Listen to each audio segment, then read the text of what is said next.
हाय दोस्तों, आज हम लोग बायोलॉजी का PDF Khan sir GS research centre पढ़ेंगे।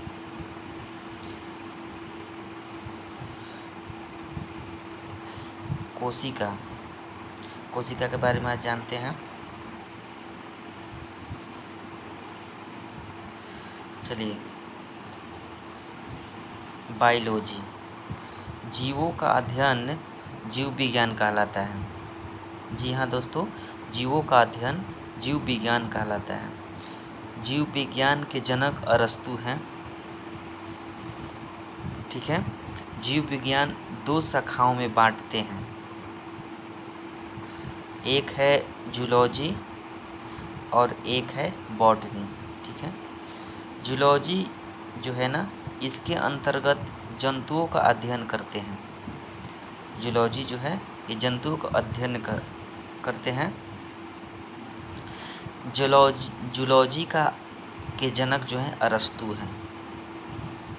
ठीक है, कोशिका को इंग्लिश में बोलते हैं सेल। ठीक है, कोशिका का अध्ययन साइटोलॉजी कहलाता है।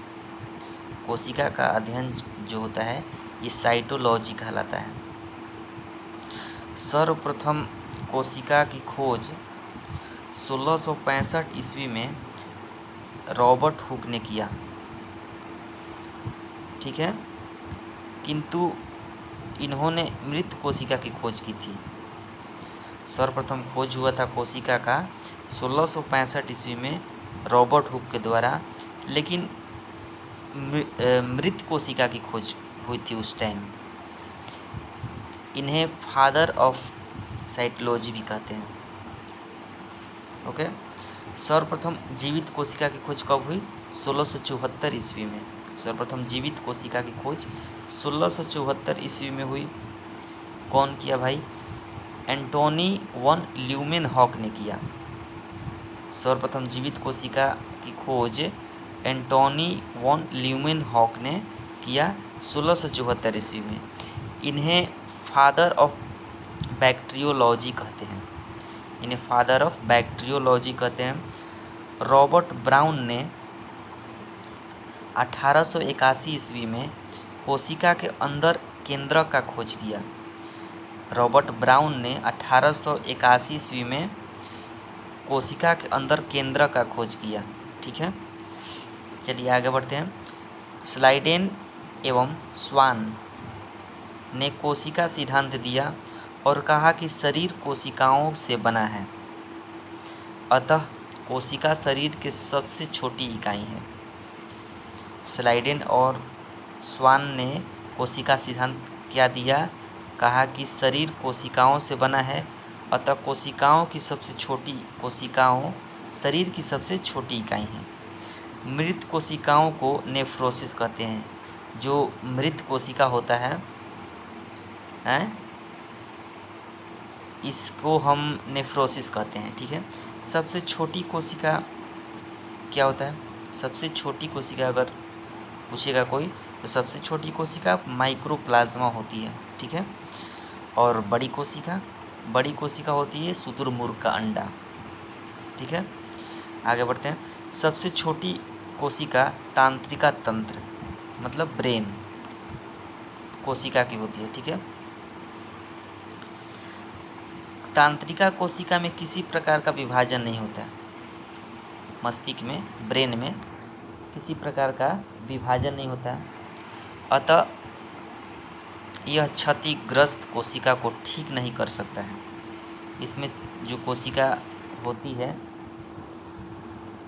अगर क्षतिग्रस्त हो जाए तो वह ठीक नहीं हो सकती है। इसी प्रकार सर में चोट लगने से शीघ्र मृत्यु हो जाती है। ठीक है, सबसे तेजी से कोशिका विभाजन होता है लीवर यानी यकृत में, लीवर में होता है। लीवर में कोई छुरा मार दे तो यहाँ पे जो होता है ना, कोशिका विभाजन बहुत तेज़ी से होता है। यहाँ क्षतिग्रस्त कोशिकाओं को स्वतः ठीक कर सकती है। मतलब कि यहाँ कोशिका का विभाजन जो होता है ना बहुत तेज़ी से होता है, इसलिए कोई जख्म होगा ना तो ये ठीक हो जाता है। आइए पढ़ते हैं कोशिका के अंग। कोशिका के अंग के बारे में पढ़ते हैं। प्रोटोप्लाज्म, जीव द्रव्य जिसको कहते हैं हिंदी में। इसकी खोज जीव द्रव्य जो है इसकी खोज पुरकेंजी ने की है। इसकी खोज पुरकेंजी ने किया।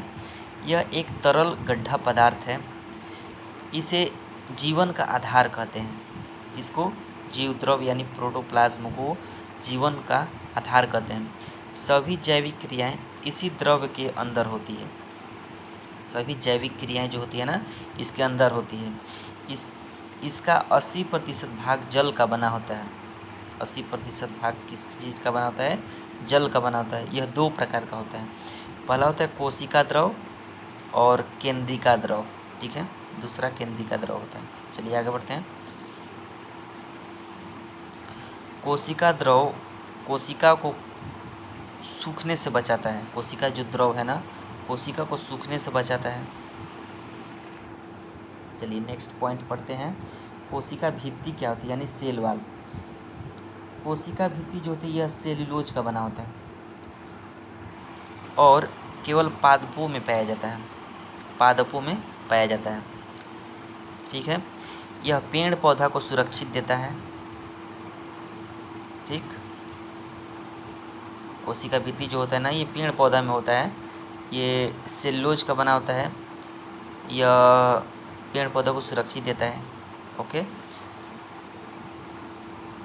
जीवाणु एक पादप होता है। जीवाणु एक पादप होता है। पादप मतलब जीवाणु एक पादप होता है पेड़ पौधा, जिसकी कोशिका भित्ति पेप्टिडोग्लाइकेन की बनी होती है। पेप्टिडोग्लाइकेन की बनी होती है। आगे बढ़ते हैं। कवक की कोशिका भित्ति कायरीन की बनी होती है। कवक की कोशिका भित्ति जो किस चीज़ की बनी होती है? कायरीन की बनी होती है। आगे बढ़ते हैं। सेल मेम्ब्रेन, ये कोशिका झिल्ली है। कोशिका झिल्ली के बारे में, यह जंतु तथा पादप दोनों पर यानी जीव जंतु और पेड़ पौधों में पाया जाता है, दोनों में पाया जाता है। कोशिका के अंदर के सभी अवयव इसी झिल्ली के अंदर होते हैं। कोशिका के अंदर की सभी अवयव इसी झिल्ली के अंदर होती है, झिल्ली रहते हैं। यह कोशिका के अंदर जाने वाले पदार्थ का नियंत्रित करता है। जाने वाले पदार्थ को क्या करता है? नियंत्रित करता है। यह अर्ध परागमय होता है, कुछ ही वस्तु के अंदर जाने देता है। अर्ध परागमय होने के कारण यह कुछ ही वस्तु के अंदर को जाने देता है। चलिए नेक्स्ट पॉइंट पढ़ते हैं। माइटोकांड्रिया। माइटोकांड्रिया क्या होता है? माइटोकांड्रिया यानी सूत्रकणिका, इसकी खोज अल्टमैन ने किया। यह ऑक्सीशोषण होता है, ठीक है। इसकी खोज अल्टमैन ने किया। यहाँ ऑक्सीशोषण होता है, ठीक है। नेक्स्ट पॉइंट है यहाँ माइटोकांड्रिया जो है ना यहाँ क्रेब्स चक्र चलता है। क्रेब्स साइकिल चलता है, जिसके फलस्वरूप एटीपी तथा ग्लूकोज बनते हैं। माइटोकांड्रिया में क्रेब्स साइकिल जो चलता है उसमें क्या बनता है? एटीपी तथा ग्लूकोज बनते हैं और हमें ऊर्जा मिलती है। इसी कारण इसे कोशिका का पावर हाउस या शक्ति गृह कहते हैं, ठीक है। माइटोकांड्रिया के आंतरिक दीवारों को क्रिस्टी कहते हैं। माइटोकांड्रिया के आंतरिक दीवारों को क्या कहते हैं? क्रिस्टी कहते हैं।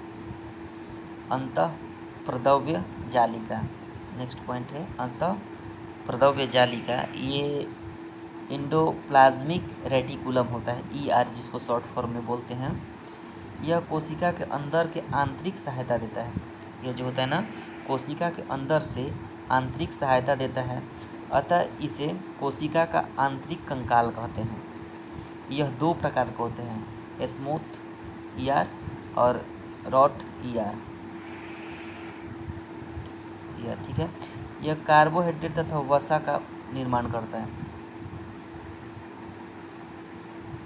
ठीक है। स्मूथ ER जो होता है ना यह कार्बोहाइड्रेट तथा वसा का निर्माण करता है।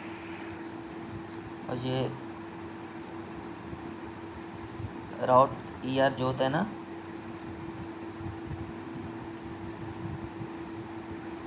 इसका इस पर राइबोसोम होता है। रॉट ER पर राइबोसोम होता है। यह प्रोटीन का निर्माण करता है, ठीक है। प्रोटीन का क्या करता है? निर्माण करता है। राइबोसोम क्या होता है, ठीक है, राइबोसोम के बारे में जानते हैं। यह कोशिका के अंदर का सबसे छोटा अंग है। राइबोसोम जो होता है कोशिका के अंदर का सबसे छोटा अंग है।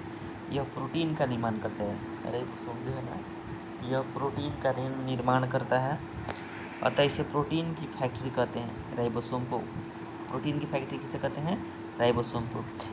यह 2 प्रकार का होता है। राइबोसोम जो 2 प्रकार का होता है, ये 70S राइबोसोम जो होता है ना, यह हल्का होता है तथा प्रोकैरियोटिक कोशिकाओं में पाया जाता है। 70S राइबोसोम यह हल्का होता है तथा यह प्रोकैरियोटिक में कोशिकाओं में पाया जाता है। प्रोकैरियोटिक का मतलब होता है ये किसी काम का नहीं होता है। 80S राइबोसोम यह भारी होता है तथा यूकैरियोटिक यानी सब चीज़ में पाया जाता है। यूकैरियोटिक मतलब सब चीज़ में पाया जाता है, ठीक है। आगे बढ़ते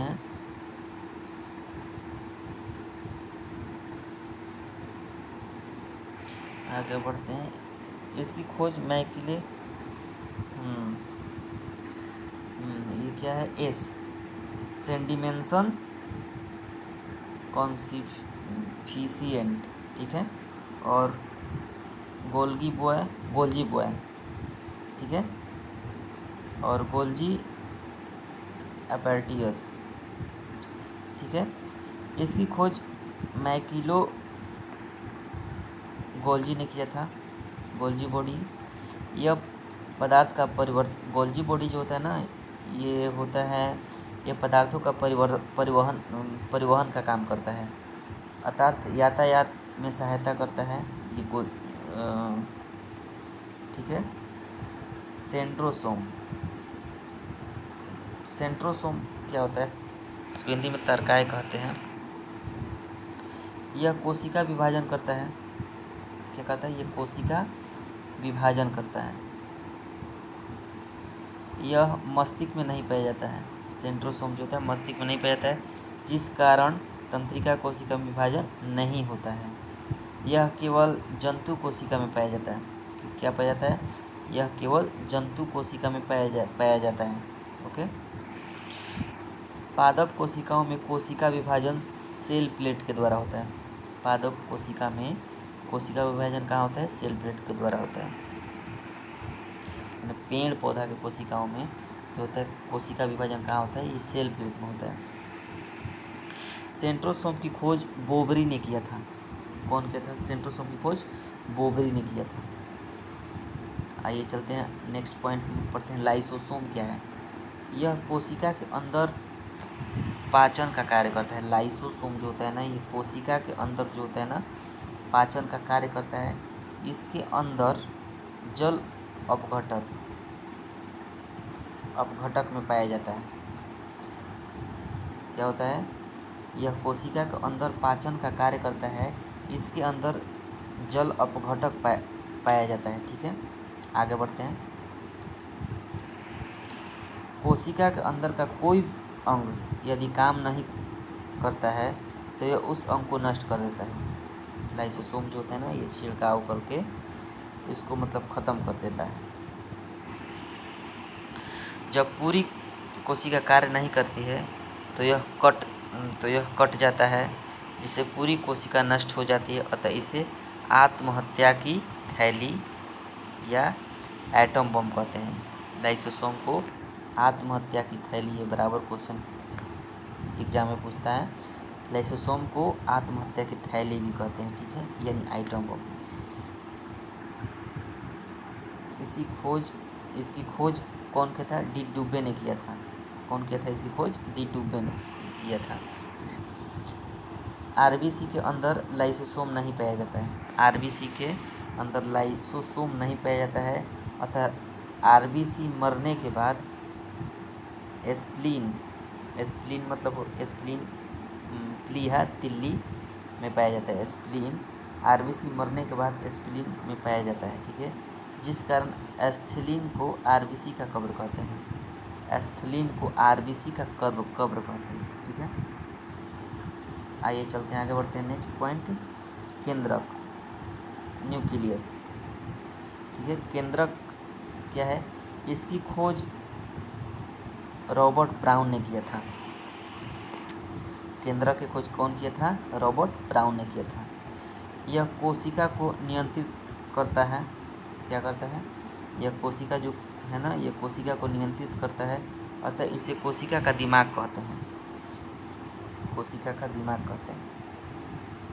नेक्स्ट पॉइंट, इसमें 80% प्रोटीन पाया जाता है। केंद्रक में क्या होता है? ये 80% प्रोटीन पाया जाता है। केंद्रक को कोशिका का दिमाग कहते हैं, यह ध्यान रहे।